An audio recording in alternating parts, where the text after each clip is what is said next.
The headset you are looking at isn't just another piece of consumer tech sitting on a shelf waiting to be upgraded next year. It represents a hard boundary, a clear moment where everything before it suddenly feels outdated. For years, virtual reality has been boxed into a narrow identity, treated like a niche hobby, a playground for gamers, or a novelty that people try once and forget. That narrative collapses the moment you experience what the Meta Quest 4 is doing. This isn't about better games or sharper visuals alone. This is about redefining how you interact with digital space altogether. By 2026, the conversation has shifted, and instead of asking whether VR matters, people are starting to question how long traditional screens will survive. What Mark Zuckerberg and his team have built here is not just an upgrade over previous models, it is a complete rethink of the category. While much of the tech world was focused on the premium push led by devices like the Apple Vision Pro, which impressed with its engineering but shocked with its price, Meta took a very different path. Behind the scenes, they were refining something far more ambitious, an architecture designed to make high-end mixed reality accessible rather than exclusive. Internally referred to as Pismo, this approach wasn't just about performance, it was about balance, efficiency, and long-term usability. The result is a device that doesn't feel like a compromise. It feels like a leap. You're not just wearing a headset anymore, you're stepping into an environment that can realistically replace multiple devices you already depend on every day. What stands out first is not the raw power or even the visuals. It's the physical experience of wearing it.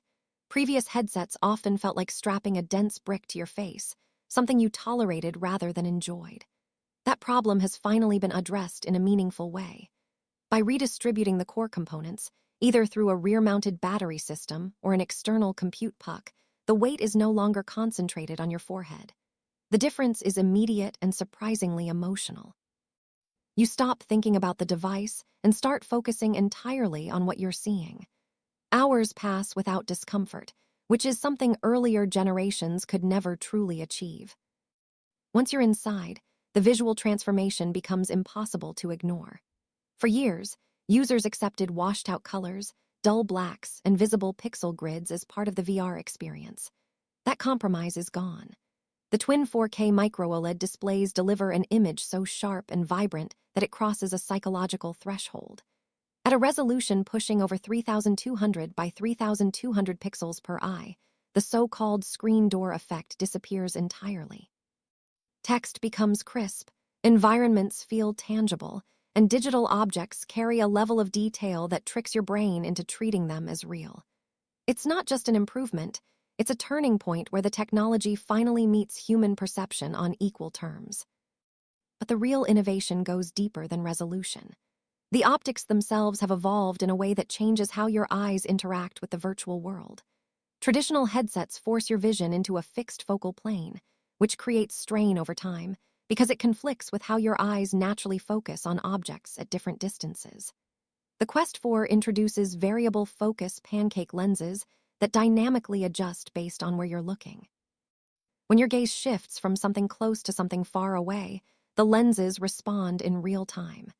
This eliminates the discomfort that used to build up during extended sessions. It's one of those features you don't fully appreciate until you realize you're no longer getting headaches after prolonged use.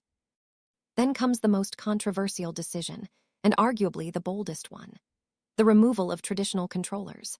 For many users, this feels like a risky move, almost reckless at first glance. Controllers have been a core part of the VR experience for years, providing tactile feedback and familiar inputs. But Meta is betting on something far more intuitive. Instead of relying on buttons and triggers, the Quest 4 leans into neural input through EMG-based wristband technology.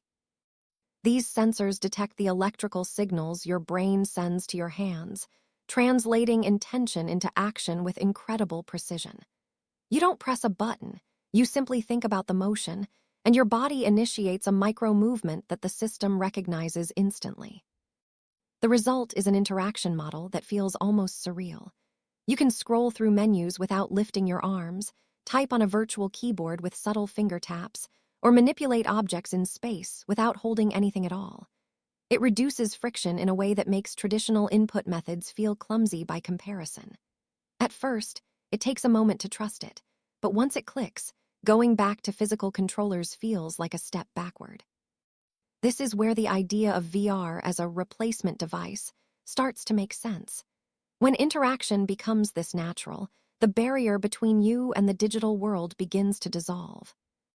What makes all of this even more fascinating is the internal struggle that nearly prevented it from happening. Early in 2026, reports suggested that Meta's VR division was under intense pressure, losing billions and facing uncertainty about its direction. There were serious discussions about abandoning headsets altogether in favor of lightweight AR glasses. On paper, that seemed like the future, but something didn't add up.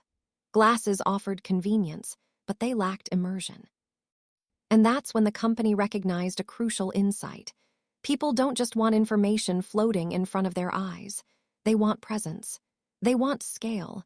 They want to feel like they've stepped into something bigger than their physical surroundings. That realization is what saved the Quest 4. Instead of shrinking the experience, Meta doubled down on it.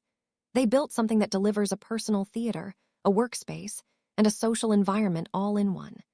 You can sit in a virtual IMAX-sized room watching content, then instantly switch to a multi-monitor productivity setup without needing any physical screens.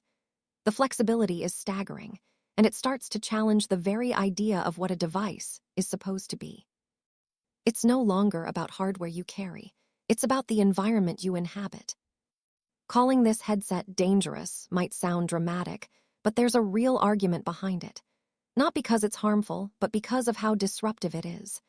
When a single piece of technology can replace your TV, your monitor, and potentially even your phone, it forces an entire industry to rethink its future.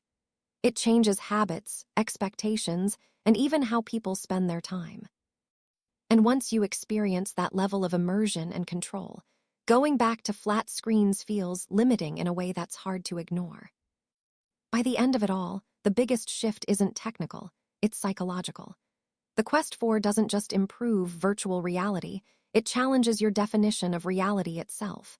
It introduces the idea that the physical world is no longer the only default, that you can choose your environment, your workspace, and your entertainment space at any moment. And once that idea takes hold, it becomes very difficult to unsee.